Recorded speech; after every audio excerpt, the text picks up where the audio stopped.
So the first question is, how has COVID-19 affected you, your family, and or your community that you live in? I think that the pandemic and COVID-19 affected us, at least my family, firsthand in the beginning of it a lot. I think especially when everybody lost their jobs, I think nobody was seeing the light at the end of the tunnel. So it took a lot of adjustment. Um, and it definitely made, at least I think my community, the Hispanic community, very worried because we didn't know that there was going to be aid. Like I also like it was the first time, at least for us or some of us, going through a pandemic and learning what was going to be there to help us.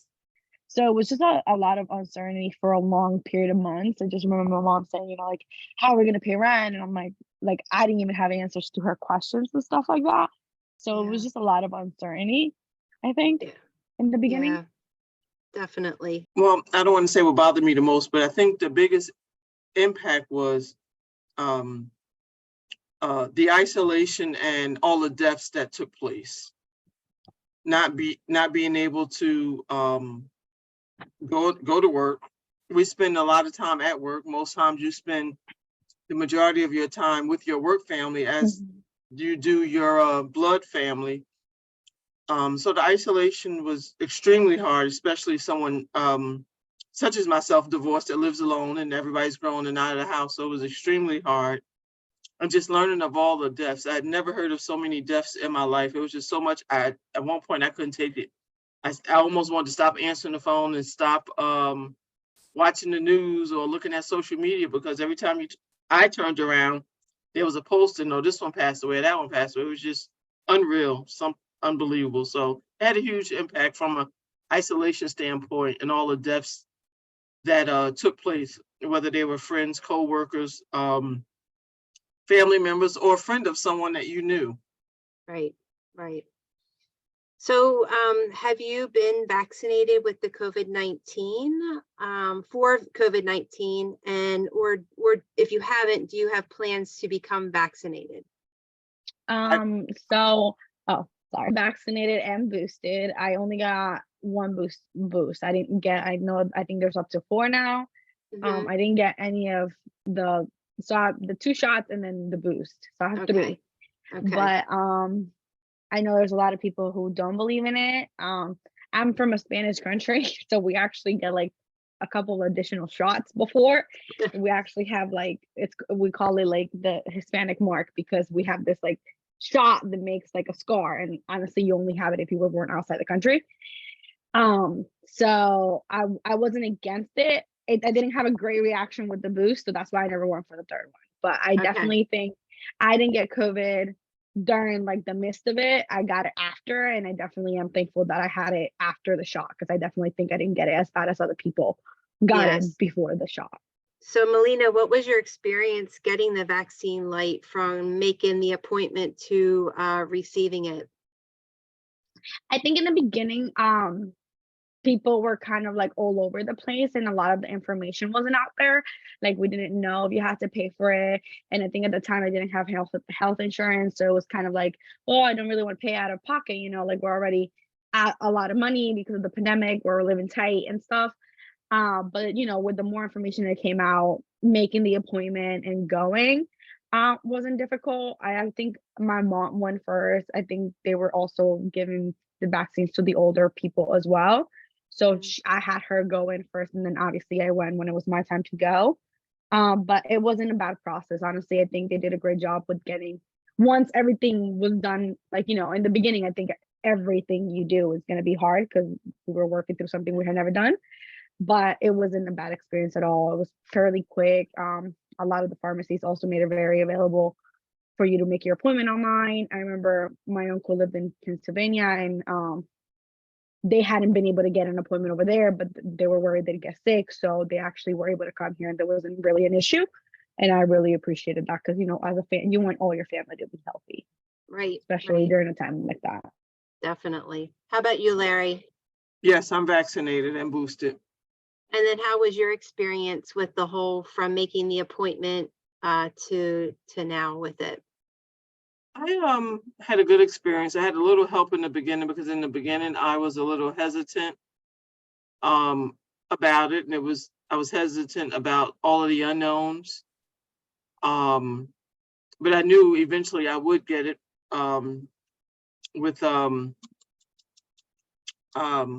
my lupus. I have lupus, so I knew I had to get it. It was only a matter of time. So was trying to wait until things not became as hectic as they were in the beginning. But my experience was okay doing everything on line. But I had to have some help with first looking because at first you couldn't get anything in the area where you live. So I think my first two, I went to Walgreens in Belleville to get it. I had to go where I can get it. So Okay, so you had to travel to get to that first appointment. yes, the Yeah, second two I did it local okay, to where I live. okay. So, Larry, since I'll start with you. Who and where did you go for information about the COVID-19 vaccine, and what sources did you trust? I did a lot of research on CDC, the WHO, the World Health Organization, and I got information from my doctors, my rheumatologist and my nephrologist. Sorry, Okay. And how and about you? MD.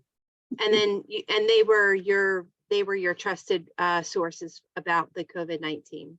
Yes. Yeah. How about you, Melina? I think at that time I was also working at an orthodontist office, so I think, we were very much with the CDC and following the guidelines and getting our information from them as well. I know for my mother has had cancer in the past, so I spoke with her primary doctors, asked her kind of like what were the risks and wanted to get the okay from her before she went and did anything that could affect her health. She has Okay. asthma too, so that, we were trying to keep her as safe as possible as well. And then also just like our community, like the Hispanic, a lot of people did groups and were providing the information. Again, a lot of people don't have insurance, so kind of navigating that. And I know a lot of people were like, oh, you can go here and get it for free, like you don't have to pay for it. Or even I think with like the COVID test in the beginning, not people weren't like, it wasn't being advertised that you could get COVID tested for free, and people weren't getting COVID tested because it wasn't advertised. So a lot of the Hispanic community, our family friends were in groups, so they'd send it to the group chat and tell my mom, oh, you can go get COVID tested here for free. Like, don't worry about it, do this and that. So definitely like the group of people that we normally socialize, like our church group and things like that, but our primary doctors as well. Okay. So it sounds as that the vaccine was available in your community, but do you think that there were some challenges and barriers for maybe yourself or even other people in getting that vaccine? I don't I think they were think in. both. Oh, I'm sorry. Oh, Yeah, sorry. No, Larry. I'm sorry. Go ahead, Larry. I just was gonna say I don't think there were any barriers because I don't think so. Okay. Okay. What about you, Melina? I don't think that there was barriers. I think that if, for example, like I mentioned before, I was getting the information from a lot of resources, especially like Hispanic people, right? So Hmm. I know like not always was the information in Spanish. So I think that only barrier might have been like it was only being either advertised or told in English. And if you don't have anybody to either translate that for you or, tell you, oh, here it is, blah, blah, blah, then you're not getting the information and that will serve as a barrier. But if you, communicate yourself or work as a community, then it was available. It's just the language barrier might have been, I think, a barrier that caused people to not have the information as easy as other people. Okay. So you think that if this was to happen again, to make sure that all of the information going out is available to other, people that speak different languages? Yes, Yeah. absolutely. Yeah.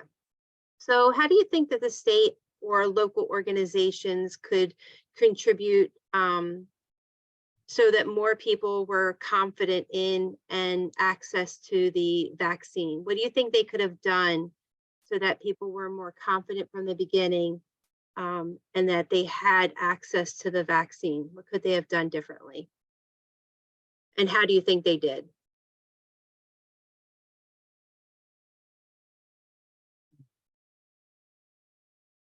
What do you think, Larry? I know the only history we had from this was the Spanish flu back in the 1900s, I believe, if I'm remembering correctly. I don't know. I think in order for them to have been ready for it or to prepare people for it it had to have happened sooner, and then they learn from that and take from that and know what to do for next time. But since it hadn't happened since the 1900s, they just couldn't. They just referred to it and went from there. But I think a lot of the apprehension with people on the delay in getting it was, how did you come up with this so fast? There's been no cure for this, that, or the other cancer, AIDS, or anything else. How did you come up with this fast? How do we know it's going to work? People were just unsure. I'm not sure. I don't know. I don't know what they could have done to maybe make people more comfortable or not be apprehensive to get it. Right. I mean, we can educate people, but what are we educating them on? Are they in a position to receive it? Are they in a position to understand it? I mean, when we think about the underserved communities, the people that don't have a place to stay, that may be suffering with mental illness, they may not be able to understand it like the three of us can. Right. They were at a larger risk because they didn't have a place to stay, so they was out in it the entire time for those that didn't have a place to go to shelter in. So I'm not really sure. Yeah. Really So sure. kind of going off what you're saying is, so how do you think that the state and local health departments could have improved the communication and messaging about the vaccine? So it was, did everyone receive that information, from senior citizens to the individuals that you were talking about to, do you feel that the communication was enough, or could they have done something differently so that everyone was reached? I think in terms of the people that did not have a place to live on the inside, that were on the outside or wherever they were, I think that community or that part of the population could have been reached more. Maybe they could have did a street team, but I know given what was going on, they didn't, we were staying 6 feet away from one another. So maybe doing the groundwork, the legwork, getting out there on the street where people were, because what if they didn't have access to a smartphone to keep up with what was being said on the news, or the internet on their phone to go to the CDC to read up about it? Just making it available to everybody, not just those that have the privilege of being in the house and can see it on TV or a smartphone, because not everybody has that. Right. Right. I couldn't agree more with Larry. And I think that there's nothing that they could have done different either.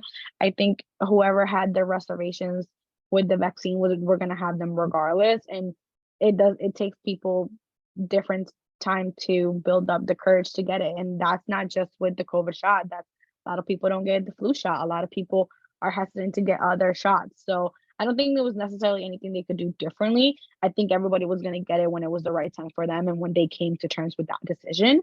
And I agree with Larry. I think a lot of people who, were on the streets or just didn't have, again, a lot of people lost their jobs. A lot of people maybe had internet before, but then had to give that up because they couldn't afford it. So Right. just for the information to really be out there, and I think they did a good job, because I did witness myself a lot of people on the streets and giving out the information, but I think they could have done a little bit more just to make sure everybody got it. Yeah. So you both spoke about dealing with healthcare providers for the COVID vaccine. So having that conversation with your healthcare provider, what did that look like? Were they did they give you enough information? Were they supportive? Like, what did that conversation look like? I actually think that I've always been very grateful for my mother's primary doctor. My mom is elderly. She has asthma. She's had cancer. So there's, blood pressure, everything you can think of she's had and has. So, our main goal during the pandemic was also to keep her healthy. Like I spent a lot of time away as well because I want to make sure she was fine and we weren't getting her sick. But I actually remember that the doctor once called us before we even called them just to check up on my mom, and and her giving us like tips and saying, she has this, and giving us information even before we asked for it. So I thought that was really helpful and very kind of them, because it was a moment again of uncertainty, and sometimes your first like idea isn't, oh, I'm going to call the doctor and ask. Like you're like, they're probably seeing 100 patients, but they did take their time to call us and let us know. And she said, if this happens, this is what you have to do and stuff like that, especially with my mom's asthma.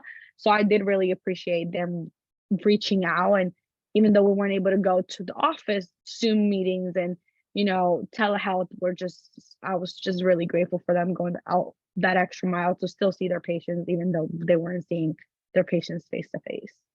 Yeah, that's very good. It was nice that they reached out to you. Larry, how about you? I had a good experience with my doctors. I have a great relationship with them. They've been my doctors for quite some time, for the last 10 or 11 years. They were very forthright with the information. Somebody's knocking. Tiffany, who is that?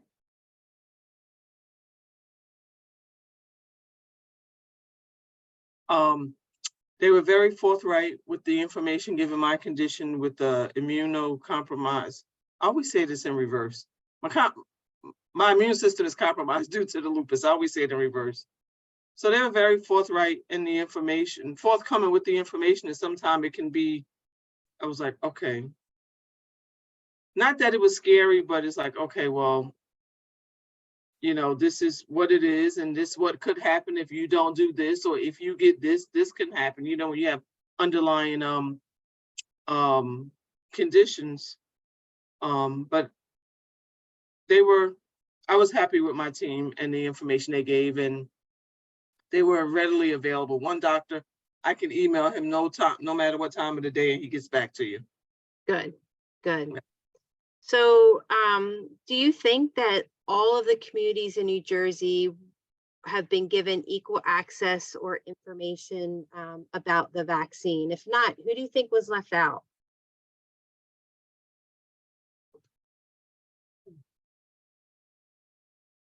I guess I can I say think go ahead. Sorry. No. I was you ready to say I would like to think that everybody received the same information in terms of what's on the television.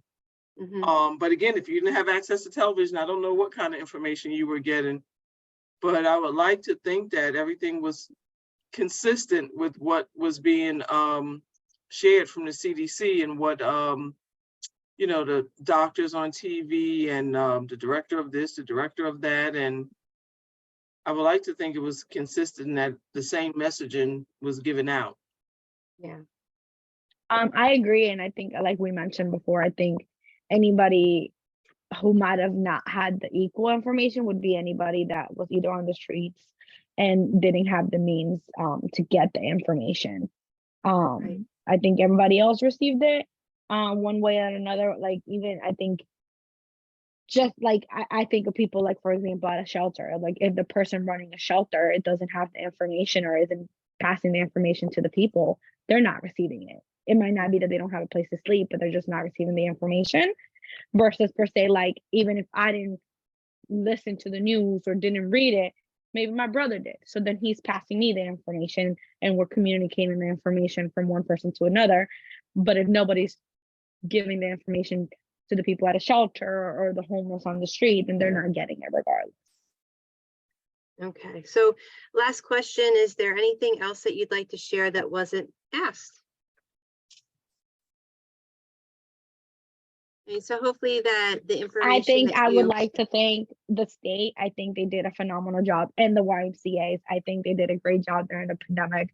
And even though I wasn't working at the Y during the pandemic, we were closed for a little bit, I was watching all the videos and all the help they were providing for families in need. And it makes me proud to work for an organization like this. But I just think the state did a good job to help those that needed the help, whether it was food or information, whatever it was that was getting needed. I think it's nice to see that the state came together and helped those that needed the help. Great. Thank you. All right, I'm gonna Basically, end. my sentiments, exactly what Milena said. The food distributions were definitely needed for those that needed it. And how ironic, 2 years later, the food distributions are still going on in certain areas, and we do it here at the Y, but I know there's other areas that does it in some of the other underserved communities in Essex County. So it's still very much needed. Although